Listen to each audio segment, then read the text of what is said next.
El Señor esté con ustedes. Y con tu espíritu. Proclamación de la buena nueva de nuestro Señor Jesucristo, según San Mateo. Gloria a ti, Señor. En aquel tiempo Jesús dijo a sus discípulos: han oído que se dijo, ama a tu prójimo y odia a tu enemigo. Yo en cambio les digo, amen a sus enemigos, hagan el bien a los que los odian y rueguen por los que los persiguen y calumnian, para que sean hijos de su Padre Celestial, que hace salir su sol sobre los buenos y los malos, y manda su lluvia sobre los justos y los injustos. Porque si ustedes aman a los que los aman, ¿qué recompensa merecen? ¿No hacen eso mismo los publicanos? Y si saludan tan solo a sus hermanos, ¿qué hacen de extraordinario? ¿No hacen eso mismo los paganos? Ustedes pues sean perfectos, como su Padre Celestial es perfecto. Palabra del Señor. Gloria a ti, Señor Jesús. Por la lectura del Santo Evangelio, sean perdonados nuestros pecados. Amén. A ver, brevemente. Es interesante entender lo que un acontecimiento, una persona, algo que te sucede, te puede hacer ver las cosas completamente diferente en tu vida. Todo aquello que nosotros normalmente realizamos y que vamos experimentando nos afectan para bien o para mal. Voy a poner un caso muy simple, muy humano, muy mundano. El que es fans de un artista o de un deportista, ¿sí? Y pues para él o para esta persona el tener el póster o tener, o no sé, todo lo que se hace a nivel de los fans, ¿no? De todo este ambiente. Pero cuando ya gozas de haber estado en un concierto o tienes el autógrafo de tu deportista en persona, lo viste, lo tocaste, pues dices, wow, pues no se compara, nunca se va a comparar al tenerlo en una fotografía que al verlo visto. Es una comparación muy tonta. Esto tiene que ver porque hoy en la clase con los catequistas hablábamos de un elemento que creo que es fundamental.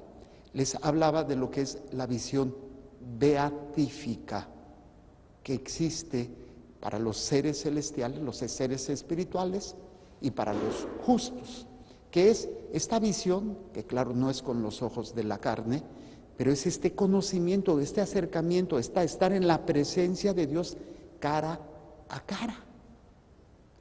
Y que nosotros como seres temporales, seres con un cuerpo, pues nunca podremos llegar a ver a Dios tal cual es, hasta que lleguemos a su presencia ya purificados y verlo en su totalidad. Y esto obviamente visión beatífica, o sea, que te llena de felicidad de una manera que no vas a querer otra cosa, nunca se va a comparar estar con Dios y que te llene, te plenifique a estar con alguien o a estar haciendo algo. Obviamente esto es difícil que nosotros lo entendamos, porque no estamos pues en esas condiciones, no estamos descubriendo ahorita nada de esto en nuestra vida. Entonces, para empezar, yo les decía la definición, se las voy a leer a ustedes. El conocimiento inmediato de Dios que gozan en el cielo los espíritus angélicos y las almas de los justos. No es que los ángeles tengan ojos, ni que Dios tenga un rostro, porque se habla de verlo cara a cara, pero es estar en la presencia de Dios, tú como criatura, en tu esencia espiritual, y estar delante de Dios. Y esta visión llena, plenifica, y no hay nada que se pueda comparar. Pero ¿qué sucede con nosotros? Con nosotros va a suceder algo que es lo más cercano que nosotros podamos tener esta visión beatífica de Dios. Bueno, obviamente tenemos los sacramentos, tenemos esas manifestaciones milagrosas, hostias manchadas de sangre, imágenes que sangran, que lloran, que están pues reconocidas como verdaderos milagros. Pero eso no me salva. y eso no me plenifica. ¿Qué es lo que verdaderamente me plenifica? Es vivir buscando, ir haciendo, estar de frente de la divina voluntad. Esto lo podemos entender si vemos lo que en el libro del Deuteronomio, en el diálogo que tiene Dios con Moisés, nos lo presenta. Fíjense qué interesante. En aquel tiempo habló Moisés al pueblo y le dijo: el Señor tu Dios, obviamente ya Dios habló con Moisés, Moisés con el pueblo. El Señor Dios te manda hoy que cumplas estas leyes y decretos, guárdalos por tanto, ponlos en práctica con todo tu corazón y con toda tu alma. Aquí hay un elemento muy interesante que es retroalimentación. Si yo empiezo a vivir haciendo la voluntad de Dios, iré descubriendo cada vez más este gozo, que, repito, es mínimo en comparado con lo que van a vivir o que viven ya estos seres angélicos y los justos, que son los santos.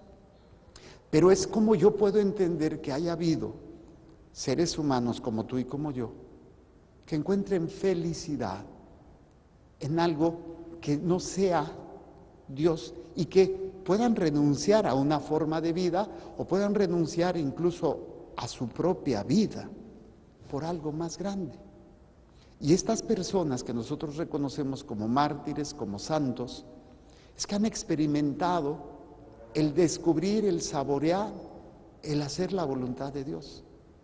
Y esto es lo más cercano que pudiéramos tener de esta visión beatífica. Obviamente me estoy refiriendo a vivir en la gracia. Solamente aquel que vive en la gracia, que es lo que Jesús en un planteamiento en el Sermón de la Montaña habla de las bienaventuranzas. Bienaventurado el pobre, bienaventurado el que sufre, bienaventurado el perseguido, bienaventurado. ¿Cómo puede ser alguien bienaventurado cuando está padeciendo esto? ¿Por qué? Porque goza de algo más grande.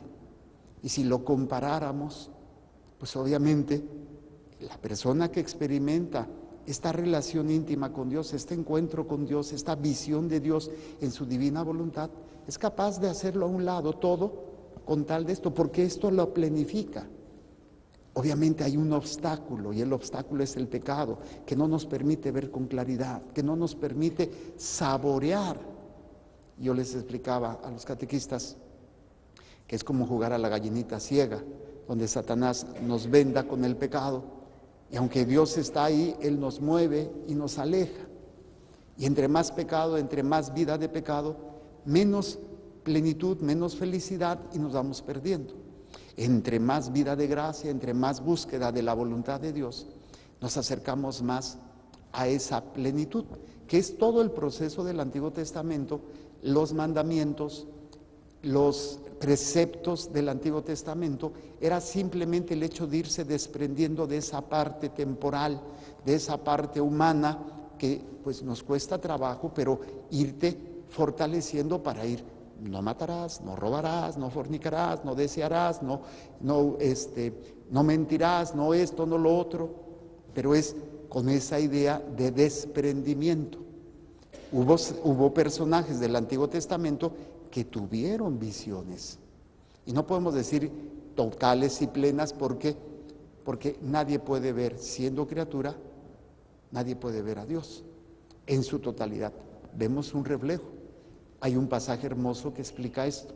Cuando Moisés está, o Abraham, no me acuerdo cuál de los dos, Elías, de que no le permite ver su cara, sino solamente su espalda, como si Dios tuviera espalda, pero no lo podía ver frente a frente.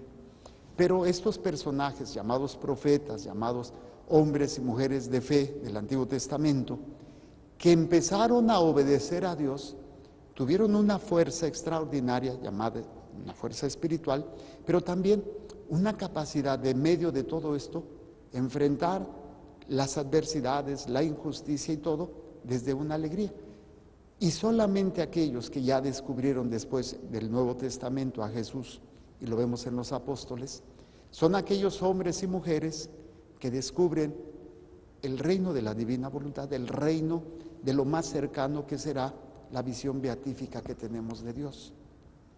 ¿De qué me sirve? Les explicaba, ¿de qué me sirve tener una visión del Señor de la Misericordia, de la Virgen María, si esto no me lleva a la búsqueda de la voluntad de Dios? Me quedo solamente en estar viendo, pero no me lleva a una búsqueda, a un encontrarme más con Dios. Y ahí es donde tal vez, desgraciadamente, por una falta de preparación y de evangelización, muchas personas se pueden perder en estas manifestaciones que son reales, que la Iglesia ha aprobado, que la Iglesia reconoce, ¿sí? Y que pueden y deben de ayudarnos en este proceso de descubrimiento de esta relación con Dios. Entonces, fíjense, hoy has oído al Señor declarar que Él será tu Dios, pero solo si tú caminas por sus sendas, guardas sus leyes, mandatos y decretos y escucha su voz, escucha su voz. Y el vivir en esta vida de gracia alimenta, desgraciadamente, juego de palabras, desgraciadamente, o sea, con la pérdida de la gracia, pues vamos perdiendo esta sed, este deseo y esta hambre de Dios. Por eso es tan importante, no debemos permitirnos perder la gracia, porque nos acostumbramos a vivir en ese pecado y aunque no somos malos, pero nos vamos privando de esa oportunidad de tener esa experiencia de Dios para que esto nos dé más hambre de Dios y queramos ser mejores.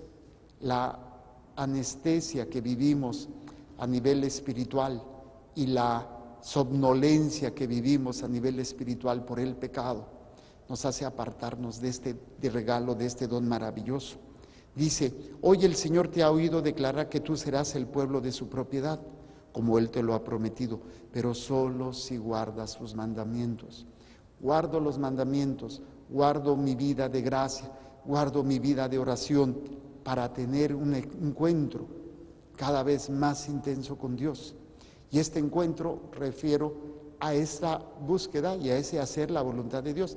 Vivir y hacer la voluntad de Dios es lo que te va a dar el alimento necesario que necesitas para vivir plenamente el aquí y el ahora como hijo de Dios y transformar la vida de los demás. Entonces es cuando podemos entender lo que dice Jesús, por ejemplo, en el Evangelio. Han oído que se dijo, ama a tus amigos, ama a tu prójimo y odia a tu enemigo. No, yo les digo algo más. Tienen que amar a sus enemigos. Y ahí es donde nos damos cuenta, nos hace falta algo. Nos hace falta esa capacidad para poder amar a los que me lastiman. Porque si no, entonces no paso de ser pata de perico perro, repito y hago lo que cualquier otra persona hace. Sí, pues yo puedo ser un asesino, pero tengo mis seres queridos a los que quiero y no lastimo. Puedo ser un ladrón, puedo ser un estafador, Entonces no hay ninguna diferencia. Nosotros tendríamos que tener esa diferencia, tendríamos que ser esa diferencia de amar a aquellas personas que nos lastiman. Pero ¿cómo lo puedo hacer? Pues si yo no vivo alimentándome de esta experiencia de Dios, y no estoy refiriendo que debas de buscar sentir, el solo vivir haciendo, procurando hacer la voluntad de Dios, te va a ir alimentando, pero tienes que empezar. Y lo compararía como con la medicina, con los medicamentos. Para que surja efecto un medicamento no basta una sola toma, hay que estarlo tomando. Por ejemplo, los antibióticos, ¿no? Los antibióticos tienen un cierto periodo que se tiene que tomar para que surja efecto. Si nada más me lo tomo una vez o uno ahorita y después se me olvida y al tercer día y luego al segundo día y así, pues no va a surgir efecto. Entonces es lo mismo. Si yo no cuido estar en gracia todos los días, difícilmente voy a crecer, difícilmente voy a tener esa capacidad y entonces se me va a hacer una carga tan pesada el amar a mis enemigos, el perdonarlos, el servirlos, que me voy a desilusionar. Es que yo lo intento, Padre, es que yo trato, pero no puedo, no sé qué me pasa. Pues si no cuidas tu vida de gracia, si no alimentas eso, difícilmente lograrás llegar a esa experiencia. Dice, porque si ustedes aman a los que los aman, ¿qué recompensa merecen? ¿No hacen eso mismo los publicanos?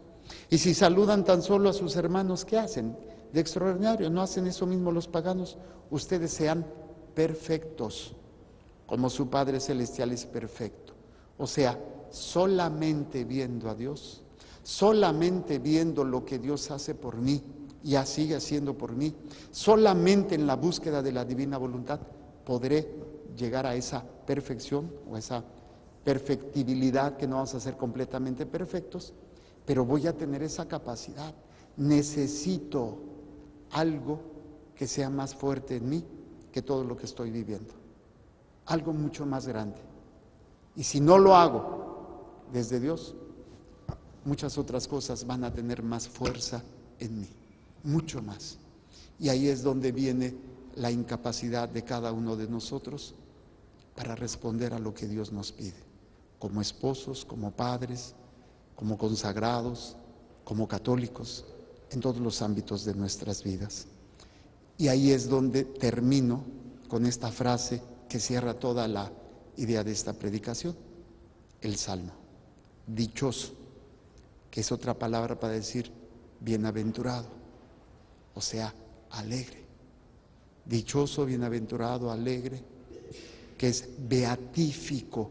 Beatífico significa que te llena inmensamente de alegría, que es lo más grande que puedes tener. Entonces, dichoso el que cumpla la voluntad del Señor. Tenemos que encontrar la dicha, que va más allá de la satisfacción de mi cuerpo o de mis deseos o de mis proyectos. Tengo que encontrar la dicha que se vive en hacer la voluntad de Dios. Ese es el reto. Y habrá muchos obstáculos, habrá muchas pruebas, habrá muchos descalabros, habrá muchas situaciones difíciles y dolorosas, pero dichosos seremos cuando empecemos a vivir haciendo y buscando y haciendo la divina voluntad. Pues que esto nos lleve a tomar conciencia. Defendamos la gracia con todo lo que tengamos. Nada ni nadie me debe de quitar el don maravilloso de la gracia. Y esto te ayudará a crecer. Presentemos pues el pan y el vino y las intenciones de cada uno de ustedes.